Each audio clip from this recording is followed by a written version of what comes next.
Assalamualaikum warahmatullahi wabarakatuh. Yang terhormat Ibu Azza Nuzula Putri SPD MPD sebagai dosen pengampu pada mata kuliah Anatomi dan Fisiologi Makhluk Hidup. Saya Desi Pasembing dengan NIM 2231101 akan menjelaskan mengenai sistem ekresi.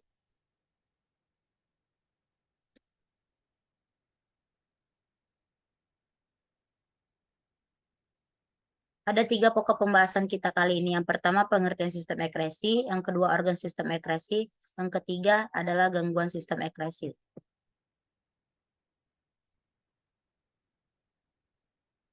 Kita akan masuk ke sistem ekresi. Sistem ekresi yaitu sistem yang mengatur pembuangan zat sisa pada tubuh seperti keringat, urin, dan cairan empedu. Sistem ekresi ini berfungsi untuk menurunkan kadar zat produk metabolisme, melindungi sel-sel tubuh dari makanan bersifat racun, menjaga keseimbangan cairan tubuh, dan terakhir membantu mempertahankan suhu tubuh.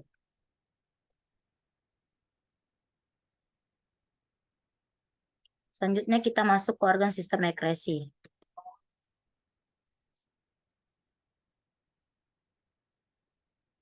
Pada organ sistem ekresi ini ada 4. Yang pertama saya akan menjelaskan tentang ginjal, yang kedua kulit, yang ketiga hati, dan yang terakhir ada paru-paru.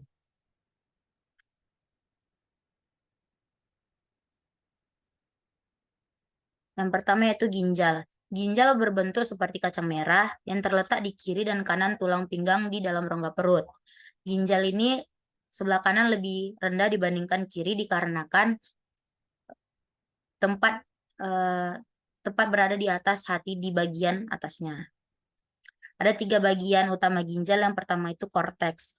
Ini merupakan bagian terluar ginjal yang berfungsi untuk melindungi bagian dalam ginjal.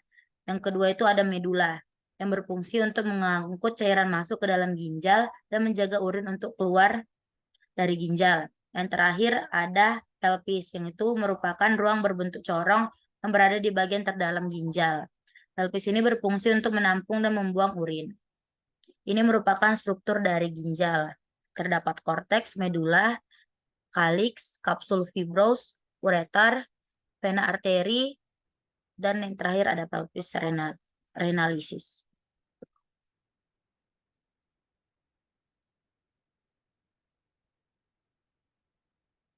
Nah, fungsi ginjal ini menjaga keseimbangan air dalam tubuh, membuang sisa metabolisme, mengatur kandungan elektrolit, menjaga tekanan osmosis, menjaga asam basa cairan darah, menghasilkan erythropoietin dan kalsitriol.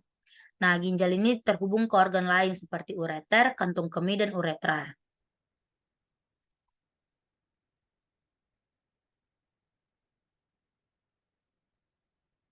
Nah, dalam ginjal ini terdapat struktur nefron. Pada 1 unit ginjal terdapat 1 juta nefron. Nefron ini merupakan unit terkecil di dalam ginjal. Terdapat pada bagian korteks dan medula ginjal. Nefron ini terdiri dari badan Malpi dan saluran nefron. Badan Malpi ini mengandung glomerulus yang diselubungi oleh kapsula Bowman. Nah, glomerulus ini berbentuk seperti anyaman pembuluh darah untuk menyaring darah. Seperti ini.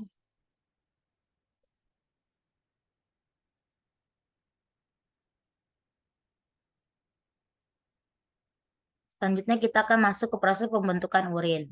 Nah, proses pembentukan urin ini terbagi menjadi 3. Yang pertama itu filtrasi atau penyaringan. Yang kedua ada penyerapan atau reabsorpsi.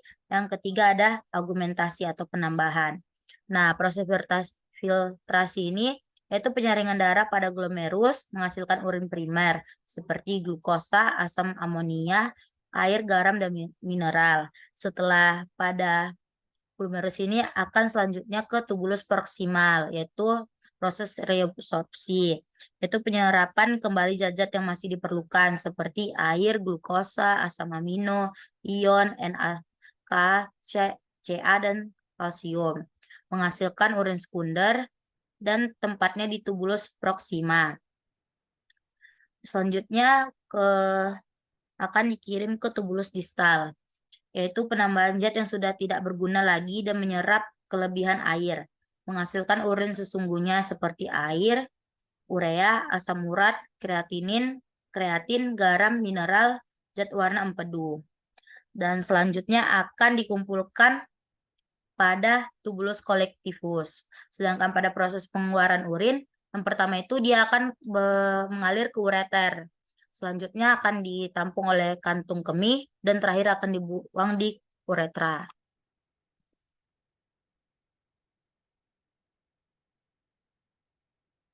Selanjutnya ada kulit. Kulit merupakan lapisan luar pembungkus seluruh permukaan kulit. Sebagian besar kulit ditumbuhi oleh rambut. Fungsi kulit melindungi tubuh dari sinar UV, mengeluarkan keringat, mengatur suhu tubuh, menentukan warna kulit dengan melanosit, membentuk vitamin D dengan bantuan matahari. Ini merupakan struktur dari kulit. Yang pertama, di daerah permukaan terdapat rambut, keringat, dan pori-pori. Dan memiliki tiga lapisan. Yang pertama epidermis, yaitu stratum corneum atau lapisan kulit ari, stratum lucidium lapisan tidak berpigmen dan tidak berinti, stratum granulasum atau lapisan berpigmen. Selanjutnya ada lapisan sel duri dan terakhir ada lapisan pembentuk sel-sel baru. Dan lapisan kedua ada dermis, yaitu akar rambut, kelenjar keringat, kelenjar minyak, pembuluh darah dan saraf. Yang terakhir ada hipodermis, yaitu jaringan ikat bawah kulit atau lemak yang berfungsi menahan suhu tubuh dan sebagai cadangan makanan.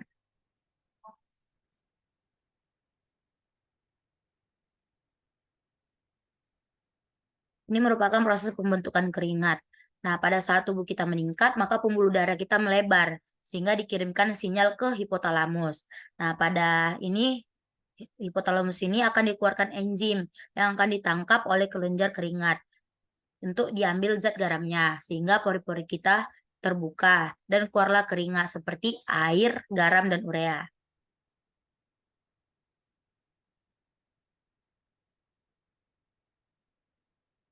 Selanjutnya kita masuk kepada hati. Hati merupakan organ bagian dalam manusia yang berukuran paling besar. Mempunyai berat sekitar 1,5 kg atau sekitar 3-5% dari berat badan. Nah, hati ini berada di bagian sebelah kanan abdomen dan di bawah tulang rusuk. Fungsi hati ini menyimpan energi dalam bentuk glikogen, menyimpan berbagai vitamin, menghasilkan zat kimia yang diperlukan, menetralkan racun, dan menghasilkan cairan empedu. Ini merupakan struktur dari hati. Terdapat lobus kiri dan lobus kanan, terdapat kantong empedu, dan terakhir terdapat saluran empedu.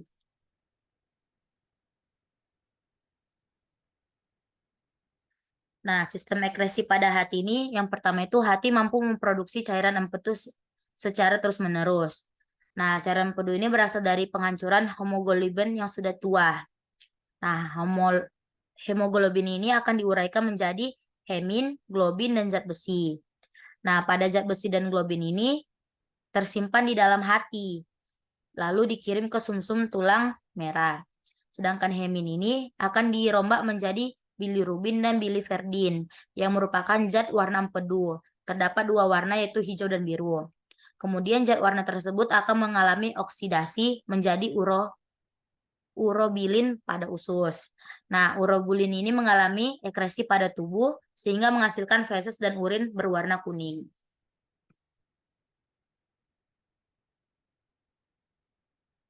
Yang terakhir ada paru-paru. Paru-paru ini terletak di rongga dada. Struktur paru-paru terdapat trakea, bronkus, bronkiolus, dan alveolus. Sistem ereksi pada paru-paru yang pertama itu sebagai alat ekskresi paru-paru yang berfungsi mengeluarkan uap cair seperti H2O dan CO2. CO2 dan H2O ini dari hasil metabolisme diangkut oleh darah ke paru-paru. Kemudian dibuang dengan cara difusi di alveolus dan akan dikeluarkan melalui lubang hidung.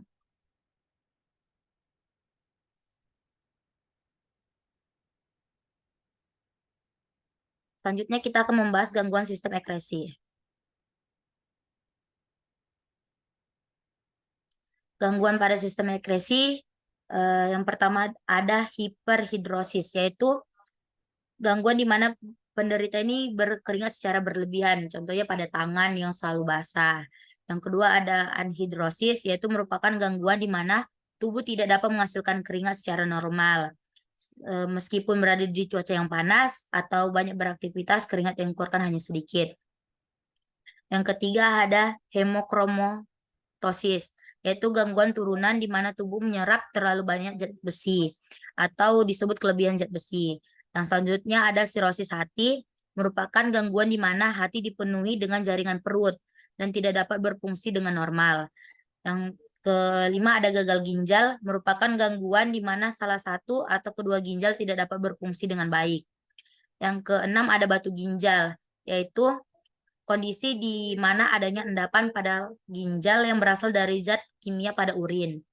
Yang selanjutnya ada nefropati diabetik, merupakan komplikasi penyakit diabetes tipe 1 dan 2 yang menyerang ginjal, sehingga sering disebut penyakit ginjal diabetes. Selanjutnya ada obstruksi outlet kandung kemih. Ini merupakan gangguan di mana ada sumbatan pada dasar kandung kemih, sehingga dapat mengurangi atau menghentikan aliran urin menuju uretra. Selanjutnya ada uretritis. Itu merupakan gangguan di mana terjadi peradangan pada uretra yang menyebabkan rasa nyeri atau terbakar ketika buang air kecil. Yang terakhir ada infeksi saluran kemih. Ini merupakan gangguan di mana organ perkemihan mengalami infeksi, yaitu menyerang uretra, kandung kemih.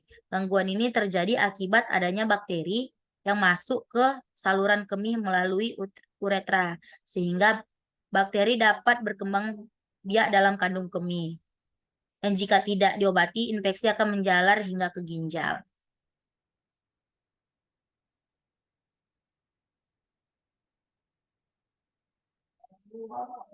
Sekian presentasi dari saya, kurang dan lebihnya saya mohon maaf. Saya sudahi, wabillahi taufiq walhidayah. Assalamualaikum warahmatullahi wabarakatuh.